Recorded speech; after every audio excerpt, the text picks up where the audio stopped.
టాలీవుడ్ లోనూ కేరళ తరహా కమిటీ వేయాలంటూ తెలంగాణ ప్రభుత్వానికి హీరోయిన్ సమంత విజ్ఞప్తి చేశారు. హేమ కమిటీ ఏర్పాటుకు కారణమైన WCC సంస్థను అభినందించిన సమంత ఇదే బాటలో Tollywood support group the voice of women నడవాలని కోరారు. TFI లోనూ ఇలాంటి కమిటీ వేయాలని ట్విట్టర్ వేదికగా కోరారు. దీనివల్ల మహిళలు భద్రత కలిగిన వాతావరణంలో పనిచేసేందుకు అవకాశం దొరుకుతుందని సమంత అన్నారు.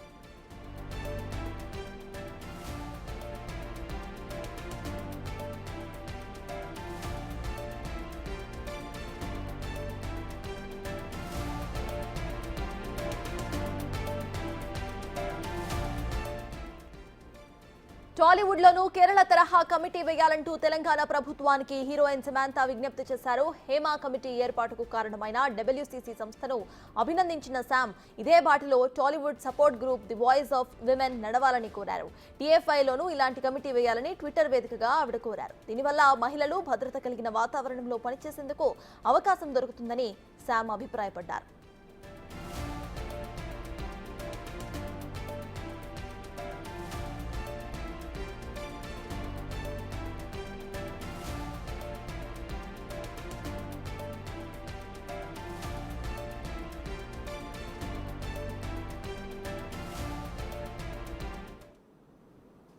సమంత చేసిన ఈ కామెంట్స్ కు సంబంధించిన పూర్తి details to mind put editor Pavan అందిస్తారు. పవన్, చెప్పండి, ఇప్పుడు సమంత చేసిన ఈ కామెంట్స్ కానివ్వండి, విజ్ఞప్తి కానివ్వండి, మనం ఎలా తీసుకోవాలంటారు? కేరళ చిత్ర పరిశ్రమను హేమ కమిటీ రిపోర్టు కుదిపేస్తుంది. ఇప్పటికే ఆ చిత్ర పరిశ్రమకు సంబంధించిన ప్రధాన కార్యదర్శి సిద్దికి తన పదవికి రాజీనామా చేశారు. ఆయన కూడా అటు మహిళలపైన లైంగిక దోపిడీకి పాల్పడ్డారన్న ఆరోపణలు ఎదుర్కొంటున్నారు. ఇక అటు కేరళ ఫిల్మ్ ఇండస్ట్రీ ప్రెసిడెంట్గా ఉన్న మోహన్ లాల్ సైతం తన పదవికి రాజీనామా చేశారు. దాదాపుగా 224 పేజీల రిపోర్ట్ను అటు హేమ కమిటీ ప్రభుత్వానికి ఇచ్చింది. అనేక మంది అన్ని క్రాఫ్ట్లలో 24 క్రాఫ్ట్స్లో చేస్తున్న మహిళలు రకరకాలుగా ఎక్స్‌ప్లాయిటేషన్‌కి గురవుతున్నారు. వాళ్ళ పట్ల చర్యలు తీసుకోవాలంటూ హేమ కమిటీ రిపోర్టు సిఫార్సులు చేసింది. అయితే తాజాగా ఇప్పుడు టాలీవుడ్ నటి సమంత చేసిన ఒక ట్వీట్ సంచలనంగా మారింది. ఇక్కడ తెలుగు చిత్ర పరిశ్రమలో కూడా ఇటువంటి కమిటీ ఒకటి వేయాలంటూ ఆమె కోరుతుంది. అటు హేమ కమిటీ ఏర్పాటు కారణమైన WCC సంస్థను కూడా ఆమె అభినందించింది. The voice of the women అనేది ఇక్కడ కూడా ఉండాలంటూ ఆమె అభిప్రాయాన్ని వ్యక్తం చేసింది. వాస్తవానికి తెలుగు చిత్ర పరిశ్రమలో కూడా కాస్టింగ్ కౌచ్ వివాదం పెద్ద ఎత్తున దుమారం రేపింది. గతంలో దీనిపైన అటు నటి గాయత్రి గుప్తా కావచ్చు, అట్లనే శ్రీరెడ్డి సంచలన ఆరోపణలు చేశారు. శ్రీరెడ్డి అయితే ఏకంగా అటు చిత్ర పరిశ్రమకు సంబంధించి బిల్డింగ్ ఫిలిం ఛాంబర్ ముందే ఆమె అర్ధనగ్న ప్రదర్శనకు దిగింది. ఇక్కడ చిత్ర పరిశ్రమలో మనుగడ సాధించాలంటే ఖచ్చితంగా నటులకు లేకుంటే నిర్మాతలకు కమిట్మెంట్ ఇవ్వాల్సిందే, లేని పక్షంలో వాళ్ళను స్క్రీన్ మీదకి రానియడం లేదంటూ గతంలో వాళ్ళు చేసిన ఆరోపణలన్నీ కూడా సంచలనంగా మారాయి. 2019లో దీనికి సంబంధించి తెలుగు చిత్ర పరిశ్రమను కుదిపేసే రకంగా పెద్ద ఎత్తున వివాదం నడిచింది. అనేక మంది ప్రముఖుల పేర్లను ప్రస్తావిస్తూ రకరకాల ఆరోపణలు చేశారు. ఇప్పుడు కూడా ఇక్కడ కూడా అటువంటి కమిటీ ఏర్పాటు చేయడం ద్వారా ఒక మంచి వాతావరణం క్రియేట్ చేసిన వాళ్ళు అవుతారనేది ఆమె సమంత చేసిన ట్వీట్. ఇక్కడ కనుక భద్రమైన వాతావరణంలో మహిళలు పనిచేసేందుకు అవకాశం దొరుకుతుంది. ఇక్కడ కూడా అటువంటి కమిటీ ఏర్పాటు చేయాలి. ఇక్కడ జరుగుతున్న పరిణామాలన్నింటినీ కూడా నిశ్చితంగా పరిశీలించి ప్రభుత్వానికి నివేదించాలి. మహిళలు స్వేచ్ఛగా పనిచేయగలిగే వాతావరణం కల్పించాలంటూ ఆమె చేసిన ట్వీట్ ప్రస్తుతానికి సంచలనంగా మారింది. ఇప్పటికే ఓ పక్క అటు కేరళ చిత్ర పరిశ్రమలో హేమ రిపోర్టు సంచలనంగా మారింది. అనేక చర్చలకు దారితీస్తుంది. కేవలం అటు మలయాళ చిత్ర పరిశ్రమనే కాదు, అటు అన్ని భాషల చిత్ర పరిశ్రమల్లో రకరకాలుగా ఆరోపణలు ఎదుర్కొంటున్న పరిస్థితి. దానిలో భాగంగానే ఇప్పుడు ఇక్కడ ఖచ్చితంగా అటువంటి కమిటీని ఏర్పాటు చేయాలంటూ కోరుతున్నారు. ఇక 2019లోనే దీనిపైన హైకోర్టును సోషల్ యాక్టివిస్ట్ దేవి సజయ వాళ్ళు అటు హైకోర్టును ఆశ్రయించారు. కమిటీ ఏర్పాటు చేయాలంటూ అటు తెలుగు ఫిలిం ఛాంబర్ను హైకోర్టు గతంలోనే ఆదేశించింది. నిజంగానే అటు శ్రీరెడ్డి కావచ్చు, గాయత్రి గుప్తా, ఇతర నటులు మహిళా నటులు చేసిన ఆరోపణలపైన నిగ్గు తేల్చాలంటూ కమిటీ ఏర్పాటు చేయాలంటూ చేసింది. దీనిపైన కమిటీ ఎటువంటి నివేదిక ఇచ్చింది ఏంటి అదంతా కూడా ఇప్పుడు బయట పెట్టాలంటూ సమంత ప్రస్తుతం అయితే కోరుతుంది. అయితే గతంలో కమిటీ ఏర్పాటైందా, ఆ కమిటీలో సభ్యులు ఎవరెవరు ఉన్నారు, ఎవరెవరిని ప్రశ్నించారు ఏంటి అనేది ఇంకా వివరాలు తెలియాల్సి ఉంది.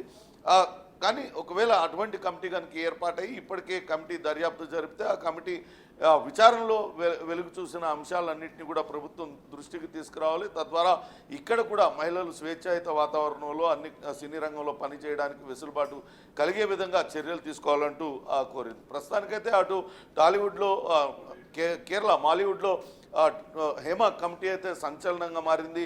ఆమె ఇచ్చిన నివేదికతో అనేక మంది సినీ రంగానికి సంబంధించిన ప్రముఖులు, అటు మలయాళ సినీ నటుల సంఘానికి సంబంధించిన అనేక సీనియర్ నటులందరూ కూడా రాజీనామాలు చేస్తున్నారు. చాలామంది ఆరోపణలు ఎదుర్కొంటున్నారు. సిద్దిక్కి నేరుగా ఆయన పైన ఒక మహిళా నటి ఆరోపణలు చేస్తుంది, తన పైన అత్యాచారానికి పాల్పడ్డాడంటూ నేరుగా ఆరోపణ చేసింది.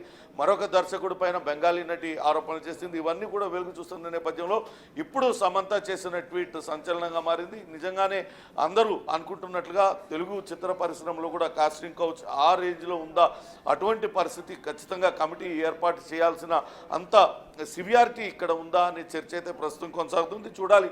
గతంలోనే హైకోర్టు ఆదేశించిన నేపథ్యంలో 2019లో అటు దేవి ఆమె హక్కుల యాక్టివిస్ట్ దేవితో పాటు సజయ వీళ్ళిద్దరు కూడా హైకోర్టును ఆశ్రయించారు. ఆ సమయంలో తెలుగు ఫిలిం ఛాంబర్ను అటు ఆదేశాలు జారీ చేసింది హైకోర్టు ఒక కమిటీ ఏర్పాటు చేయాలని. ఆ కమిటీ నివేదిక ఏమిచ్చింది, ఆ కమిటీ సభ్యులు ఏంటి అనేది కూడా తెలియాలి. ఒకవేళ కమిటీ ఇప్పటికే విచారణ కనుక పూర్తి చేసినట్లయితే ఆ కమిటీ నివేదికను బయటపెట్టాలంటూ ఇప్పుడు సమంత కోరడం అనేది హాట్ టాపిక్గా మారింది. Sardar, thank you Pawan.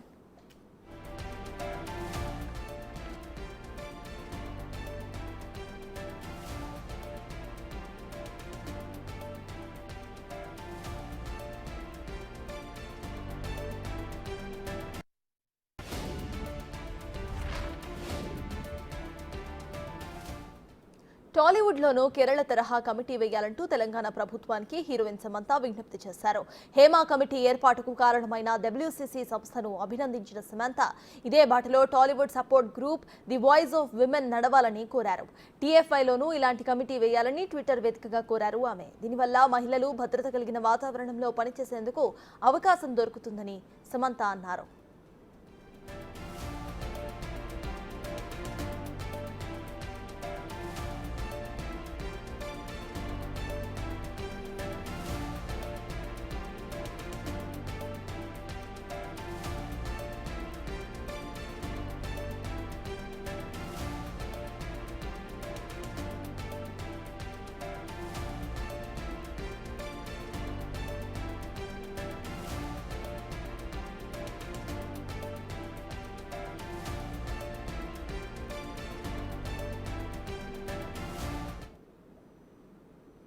తెలుగు చిత్ర పరిశ్రమలో అటు మహిళా నటులు ఎదుర్కొంటున్న సమస్యలపైన వాళ్ళపైన జరుగుతున్న లైంగిక దోపిడీపైన 2019లో అటు హక్కుల యాక్టివిస్ట్ దేవి సజయ ఇద్దరు కూడా కోర్టును ఆశ్రయించారు. కోర్టు ఆ సమయంలో తెలుగు ఫిలిం ఛాంబర్కు ఒక కమిటీ వేయాలంటూ ఆదేశాలు జారీ చేసింది. దీనిపైన మాట్లాడటానికి మనతో యాక్టివిస్ట్ దేవి ఫోన్ లైన్లో అందుబాటులో ఉన్నారు. అయితే వాస్తవానికి 2019లో తెలుగు చిత్ర పరిశ్రమ నిజంగానే ఒక షాకు గురైందని చెప్పాలి. మొదటగా గాయత్రి అనే నటి ఆమె కాస్టింగ్ కౌచ్ ఆరోపణలు చేసింది. దానికి కొనసాగింపుగా శ్రీరెడ్డి మరింత తీవ్రంగా ఆరోపణలు చేసింది. అప్పట్లో సురేష్ ప్రొడక్షన్స్కి సంబంధించిన అటు రామానాయుడు కుటుంబం మీద ఆరోపణలు చేయడమే కాకుండా ఇతరత్ర ప్రముఖ నటుల మీద నిర్మాతల మీద సంచలన ఆరోపణలన్నీ కూడా శ్రీరెడ్డి చేసింది. ఏకంగా ఫిలిం ఛాంబర్ ముందే నగ్న ప్రదర్శనకు దిగింది. నిజంగా కూడా తెలుగు చిత్ర పరిశ్రమలో చాలా దారుణమైన పరిస్థితి నెలకొని ఉంది. కమిట్మెంట్ ఇవ్వందే ఎవరిని కూడా ఏ మహిళా నటిని కూడా తెర మీద చూపించే పరిస్థితి లేదు. అంత దుర్భర పరిస్థితులు ఎదుర్కొంటున్నారు మహిళా నటులు. సినీ పరిశ్రమలో పనిచేయాలంటే చాలా ఇబ్బందులు ఎదుర్కొంటున్నారంటూ ఆమె ఆరోపణలు చేసింది. ఈ ఆరోపణలన్నీ కూడా చాలా సంచలనంగా మారాయి. అయితే ప్రస్తుతం హైకోర్టును ఆశ్రయించిన హక్కుల యాక్టివిస్ట్ దేవి మనతో ఫోన్ లైన్లో అందుబాటులో ఉన్నారు. ఆమెను అడిగి తెలుసుకుందాం అసలు కమిటీ ఏర్పాటైందా లేదా ఏంటనే విషయాలు. నమస్తే దేవి గారు. నమస్తే అండి. దేవి గారు, 2019లో మీరు హైకోర్టుని ఆశ్రయించారు. మీరు సజ్జయ ఇద్దరు కలిసి అప్పుడు ఫిలిం ఛాంబర్కి కోర్టు ఆదేశాలు జారీ చేసింది. దానిపైన ఏమన్నా కమిటీ ఏర్పాటైందా? దాదాపుగా 5 ఏళ్లు గడిచిపోయింది, ఇంతవరకు దానిపైన అతిగతి లేదు. దాని మీద ఒక హైపవర్ కమిటీ ఏర్పాటైంది. ఏర్పాటైన తర్వాత విత్ ఇన్ 1 year వాళ్ళు ఒక రిపోర్ట్ ఇచ్చారు. దాంట్లో అన్ని రంగాల నుంచి ఎక్స్పర్ట్లు ఉన్నారు. ఆహా. మా వైపు కమిటీ నుంచి సభ్యులు కూడా ఎవరెవరు ఉన్నారు. ఉన్నారు? ఏమన్నా చెప్పగలుగుతారండి? అంటే భరద్వాజ్ గారి దగ్గర నుంచి లాయర్ వసుధ, అట్లనే నల్సార్ యూనివర్సిటీ నుంచి, తర్వాత భరద్వాజ్ గారు భరద్వాజ్ గారు వాళ్ళు ఉన్నారు నాకు గుర్తుండి. ఓకే. తర్వాత నల్సార్ యూనివర్సిటీ నుంచి ఉన్నారు. తర్వాత డాక్టర్ రమా ఉన్నారు గాంధీ మెడికల్ కాలేజ్ నుంచి. తర్వాత భూమికా సత్యవతి గారు ఉన్నారు. అట్లా మా వైపు నుంచి కొంతమంది ఉన్నారు, జనరల్ ఎక్స్పర్ట్స్ ఉన్నారు. ఓకే, ఇది ఎందుకు ఏర్పాటు చేశామంటే కాస్టింగ్ కోచ్ అనేది చాలా అప్పుడు చర్చకు వచ్చింది కదా, దాని మీద ఇప్పుడు మలయాళం పరిశ్రమలో ఎంత సంక్షోభం నడుస్తుందో మీరు చూస్తున్నారు. అట్లనే ఇక్కడ కూడా వచ్చిన ఎలిగేషన్స్ ని దృష్టిలో పెట్టుకొని మేము అప్పుడు డిపోజిషన్స్ తీసుకున్నాము. చాలా మంది ఆర్టిస్టులు డిపోజిషన్స్ తీసుకున్నాం. తీసుకుంటే వాళ్ళు చాలా క్లియర్ గా ఆ డిపోజిషన్స్ లో చెప్పారు, ఇట్లా మా పట్ల లైంగిక వేధింపులు జరిగాయి, కాస్టింగ్ కోచ్ ఉంది, ఇది నిజము, ప్రతి వాళ్ళు మమ్మల్ని వేధిస్తున్నారని చెప్పారు. సో ఆ నేపథ్యంలో ఈ కమిటీ డిమాండ్ చేశాము, ఈ కమిటీ ఏర్పాటైంది. వాళ్ళు రిపోర్ట్ విత్ ఇన్ 1 year ఇచ్చారు. రిపోర్టు చాలా సమగ్రమైన రిపోర్టు వెళ్ళిందని మాకు సమాచారం ఉంది. అంటే 2020లోనే ఇచ్చేశారు రిపోర్టు. 21లో ఇచ్చేశారు. 20లో ఏర్పాటైంది, 21లో ఇచ్చేశారు. అయితే కోవిడ్ వచ్చింది కాబట్టి అప్పుడు ఇమ్మీడియట్ గా జరగలేదు, ఆ తర్వాత జరిగింది. సో అది వెంటనే ఇచ్చేసినప్పటికీ ఇప్పటి వరకు ఆ రిపోర్టు బయట పెట్టలేదు. రిపోర్టు బయట పెట్టకపోవడానికి కారణం ఏంటనేది మా ప్రశ్న.